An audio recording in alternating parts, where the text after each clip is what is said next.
വെച്ച് അവളുടെ അടുക്കലേക്ക് നടന്നു. അവൾ പിറകിലേക്ക് നടന്ന് ഭിത്തിയിലിടിച്ചു നിന്നു. ദയനീയമായി അവനെ നോക്കിയതും അവൻ്റെ നോട്ടം തൻ്റെ ചുണ്ടിലാണെന്ന് കണ്ടതും വൈഗ അവനോട് വേണ്ട എന്ന പോലെ തല ചലിപ്പിച്ചു. അവൻ അവളെ തന്നെ കണ്ണെടുക്കാതെ അങ്ങനെ നോക്കി നിന്നു. പെട്ടെന്ന് ധ്രുവ് അവൻ്റെ 2 കൈയും അവളുടെ ഇരു സൈഡിലായി വെച്ചു അവളെ ലോക്ക് ചെയ്തു. ഓടാൻ നോക്കണ്ട, എവിടെ കൂടിയാലും രക്ഷയില്ല മോളെ. അതും പറഞ്ഞ് ധ്രുവ് അവളിലേക്ക് ചേർന്നു. അവളുടെ കണ്ണുകൾ പുറത്തേക്ക് തള്ളി. പതിയെ, വളരെ പതിയെ അവൻ്റെ ദേഹം അവളുടേതുമായി ചേർന്നു. അവൻ്റെ നിശ്വാസം അവളുടെ മുഖത്തേക്ക് പതിക്കുന്നുണ്ടായിരുന്നു. അവളുടെ ശരീരത്തിലൂടെ ഒരു വിറയൽ കടന്നുപോയി. ധ്രുവ് അവളെ വിളിച്ചു. ഡീ, നിനക്ക് വല്ല തുള്ളൽ പനിയുണ്ടോ? അതും പറഞ്ഞ് അവൻ്റെ ദേഹം അവളുടേതുമായി ചേർത്തു. അവൻ പതിയെ, വളരെ പതിയെ അവളുടെ ചെവിയിലായി വിളിച്ചു. വൈഗ. അവൻ്റെ ആസ്കി വോയിസ് കേട്ടതും വൈഗ കണ്ണുകൾ ഇറുകെ അടച്ചു. അവൻ്റെ നെഞ്ചിലെ തൻ്റെ മൃദുലത ഞെരിഞ്ഞമരുന്നതറിഞ്ഞതും അവളുടെ കൈകൾ അവൻ്റെ ഇടുപ്പിലായി മുറുകി. അവൻ അവളുടെ ചെവിയിലായി നാവിനലൊന്നൊഴിഞ്ഞു. അവൾ പൊള്ളിപ്പിടഞ്ഞ് അവൻ്റെ ഇടുപ്പിൽ നഖങ്ങളാഴ്ത്തി. അവൻ കുഴഞ്ഞു വന്ന് അവളുടെ ഇരുചുണ്ടുകളെയും നുണയാൻ തുടങ്ങി.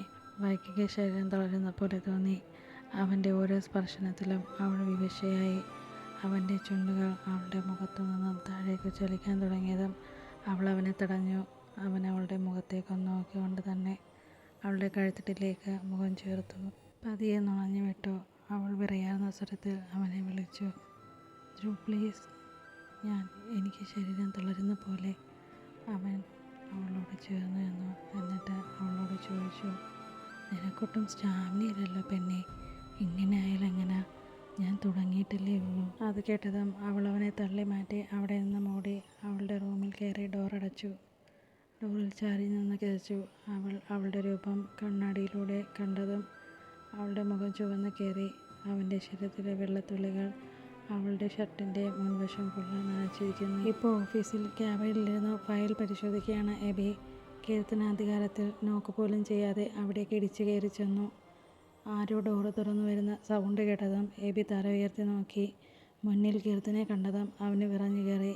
അവൻ അവളെ മൈൻഡ് ചെയ്യാതെ ഇരുന്നു. കീർത്തന, എബി ചായ എന്ന് നീട്ടി വിളിച്ചു. അത് കേട്ടതും എബി കണ്ണുകളടച്ച് ദേഷ്യം നിയന്ത്രിച്ചു.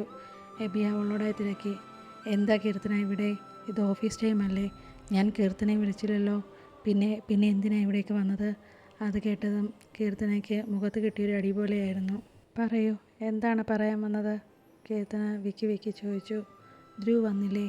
അത് കേട്ടതും എബിക്ക് പെരുവരിലെന്ന് പെരുത്ത് കയറി. അവൻ അവളോട് പറഞ്ഞു, നീ എന്താ വിളിച്ചത്? ധ്രുവ് വന്നോ? നീ ഇവിടെ വെറും ഒരു ഓഫീസ് അസിസ്റ്റൻ്റാണ്.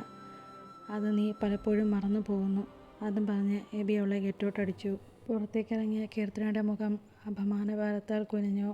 അവൾ മനസ്സിലായി പറഞ്ഞു, നിന്നെ ഞാൻ അങ്ങനെ വിട്ടുകളയാൻ പോകുന്നില്ല മിസ്റ്റർ എബിൻ കുര്യൻ. അവളും വന്നിട്ടില്ലല്ലോ, ആരോടാണെന്ന് ചോദിക്കുക?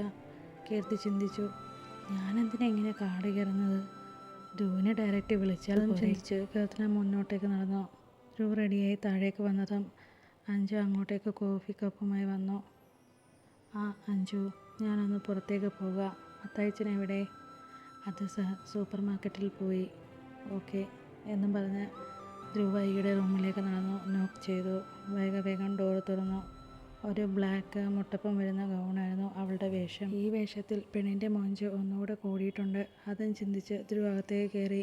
നീ റെഡി ആയില്ലേ ഇതുവരെ? അത് കേട്ടതും വൈഗ പരുങ്ങി കളിക്കാൻ തുടങ്ങി. ധ്രുവിന് എന്തോ സ്പെല്ലിംഗ് മിസ്റ്റേക്ക് തോന്നി. എന്നാടി എന്നും ചോദിച്ച് ധ്രുവ് വൈഗയുടെ മുന്നിലേക്ക് കയറി നിന്നു. വൈഗ പറഞ്ഞു, അതേ, അത് അഞ്ജു ഇല്ലേ? അഞ്ജുനെ ഒന്ന് വിളിക്കോ? അത് ചോദിച്ചതും എന്തിന്? അവൻ ഗൗരവത്തോടെ ചോദിച്ചു. അതെൻ്റെ ഗൗണിൻ്റെ സിബ് കുറച്ച് ടൈറ്റാ. അതിന് അവളെന്തിനാ? ഞാൻ പോരെ? അത് പറയുമ്പോൾ ധ്രുവിൻ്റെ ചുണ്ടിൻ്റെ കോണിൽ ഒരു നറുചിരി മിന്നി. വൈഗ അത് ശ്രദ്ധിച്ചില്ല. പറഞ്ഞുകൊണ്ട് നിൽക്കെ തന്നെ അവൻ അവളെ പിടിച്ച് തിരിച്ചു. വൈഗ ഒന്ന് ഞെട്ടി. അവനെ നോക്കിയതും ധ്രുവ് അവളെ പിടിച്ച് അവൻ്റെ ദേഹത്തേക്ക് അടുപ്പിച്ചു. എന്നിട്ട് പുറകിൻ്റെ സിബിനായി പരതി. അവൻ്റെ കൈയുടെ സ്പർശം അവളുടെ ചെവിയിലായി പറഞ്ഞതും പോകട്ടെ, നമുക്ക് ഇങ്ങനെ നിൽക്കാൻ. അതായാലും എനിക്ക് ഡബിൾ ഓക്കെയാണ്. അത് കേട്ടതും വൈഗ വേഗം അവനെ തള്ളി മാറ്റി ബെഡിൽ കിടന്ന ബാഗും ഫോണുമായി പുറത്തേക്ക് ഓടി.